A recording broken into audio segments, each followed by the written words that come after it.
Welcome to Shenba's creativity. இன்னைக்கு நம்ம பஞ்சபூத ஸ்தலங்கள் பற்றி பார்க்க போகிறோம்.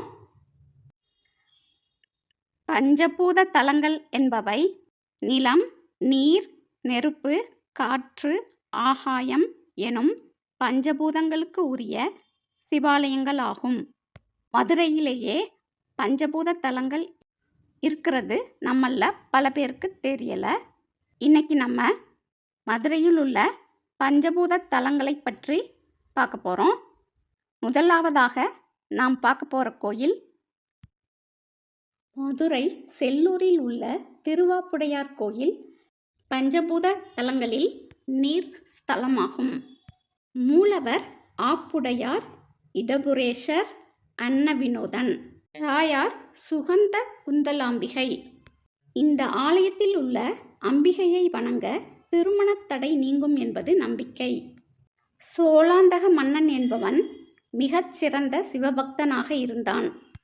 அவன் எப்போதும் சிவனை வழிபாடு செய்த பின்புதான் சாப்பிடுவான். நடுக்காட்டில் மரத்துண்டு ஒன்றை சுயம்பு லிங்கமாக வழிபட்டான். மன்னனுடைய பக்தியில் மகிழ்ந்த இறைவன் அந்த ஆப்பிலேயே இறைவனாக தோன்றினார். ஆப்பில் எழுந்தவர் என்பதால் அவருக்கு ஆப்புடையார் என்னும் பெயர் ஏற்பட்டது. சோழாந்தகனின் மரபு வழியில் வந்த சுகுணபாண்டியன் ஆட்சியில் கடுமையான பஞ்சம் நிலவியது. அப்போது அக்கோயில் அர்ச்சகர் நெல்லுக்கு பதிலாக வைகை ஆற்று மணலை உலையிலிட ஆற்று மணலை இறைவன் அன்னமாக மாற்றினார். அதனால் இத்தல இறைவனுக்கு அன்னவினோதன் என்ற பெயரும் உண்டு. திருவாப்புடையாரை தரிசித்தால் மற்ற புண்ணிய தலங்களின் மூர்த்திகளை தரிசித்த பலன் கிடைக்கும் என்று தலபுராணம் கூறுகிறது. அடுத்ததாக நம்ம பார்க்க போகிற கோயில் மதுரை தெற்கு மாசி வீதியில் உள்ள தென் திருவாலவாயர் கோயில். இந்த கோயில் பஞ்சபூத தலங்களில் நெருப்பு ஸ்தலமாகும். மூலவர் சொக்கநாதர், அம்பாள் மீனாட்சி. இங்குள்ள சிவன் அளவில் பெரியவர். தெற்கு திசைக்கு தலைவனாகிய யமன் வழிபட்ட கோயில். திருவிளையாடற் புராண கதைகளில் ஒன்றான மதுரைக்கு எல்லை கட்டிய படலம் நிகழப்பெற்ற கோயில் இதுவே. இந்த கோயில் மருத்துவர்களால் கைவிடப்பட்ட நோயாளிகள் கூட குணமடைந்து உடல் நலம் பெறுகின்ற அதிசய கோயில் என்று பக்தர்களால் போற்றப்படுகிறது. இத்தலத்து அம்பாளை வழிபட்டால் திருமண வரம், குழந்தை பாக்கியம் ஆகியன கிடைப்பதாக நம்பிக்கை. கல்வியில் சிறக்கவும், நீண்ட ஆயுள் பெறவும், எடுத்த காரியம் நல்ல முறையில் நடக்கவும் இந்த தலத்தில் வழிபடுகின்றனர். திருநீற்று பதிகம் பாடப்பெற்ற தலம் இதுவே ஆகும். சுவாமியை வணங்கினால் மரண துன்பம் நீங்கும் என்று தலபுராணம் கூறுகிறது. அடுத்ததா நம்ம பார்க்க போகிற கோயில் மதுரை சிம்மக்கல்லில் உள்ள பழைய சொக்கநாதர் கோயில். இது பஞ்சபூத ஸ்தலங்களில் ஆகாய ஸ்தலமாக விளங்குகிறது.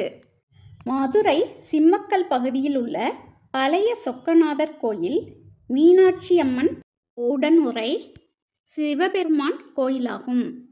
இங்கே குபேரன் தன்னிடம் உள்ள செல்வம் மென்மேலும் பெருக சொக்கநாதரை வழிபட்டு பிரதிஷ்டை செய்த லிங்கமே ஆதி சொக்கநாதர் என்பது மக்களின் நம்பிக்கை. நவகிரகங்களில் புதன் சொக்கநாதரை வழிபட்டதால் இத்தலம் புதன் சேத்திரமாகவும் விளங்குகிறது.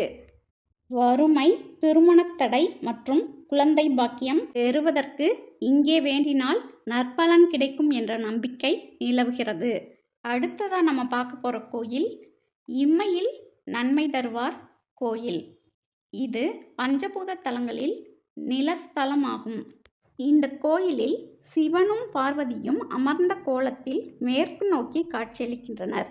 இந்த தலம் பூலோக கைலாயம் என்றும் அழைக்கப்படுகிறது. இந்த கோயிலில் மூலவராக சொக்கநாதரும் மத்தியபுரி நாயகியாக அம்மனும் உள்ளனர்.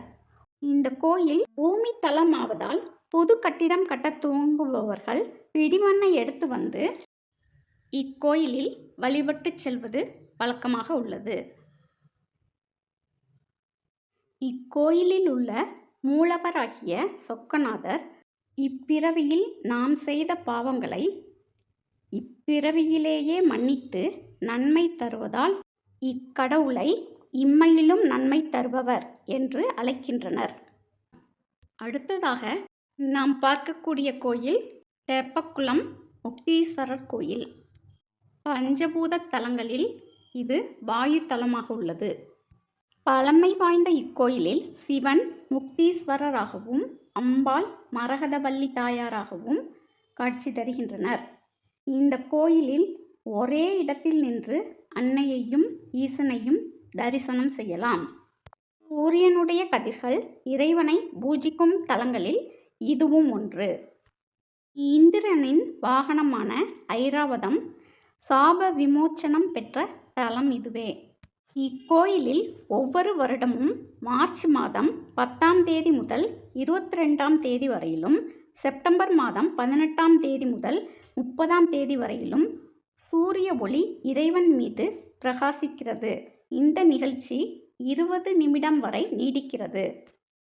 இக்கோயிலில் மக்கள் சிவபதம் அடைந்தவர்களுக்காக சிவ சன்னதியில் முக்தி விளக்கு ஏற்றுகிறார்கள். பூமியில் பிறக்கும் அத்தனை ஜீவராசிகளுக்கும் இறைவன் முக்தியை கொடுக்கும் தலமாக இக்கோயில் உள்ளது. எனவே ஜீவன் முக்திபுரம் என்றும் அழைக்கப்படுகிறது. இந்த வீடியோ உங்களுக்கு பிடிச்சிருந்தா லைக் பண்ணுங்கள், ஷேர் பண்ணுங்கள், மறக்காமல் நம்ம சேனலுக்கு சப்ஸ்கிரைப் பண்ணுங்கள். தேங்க்யூ.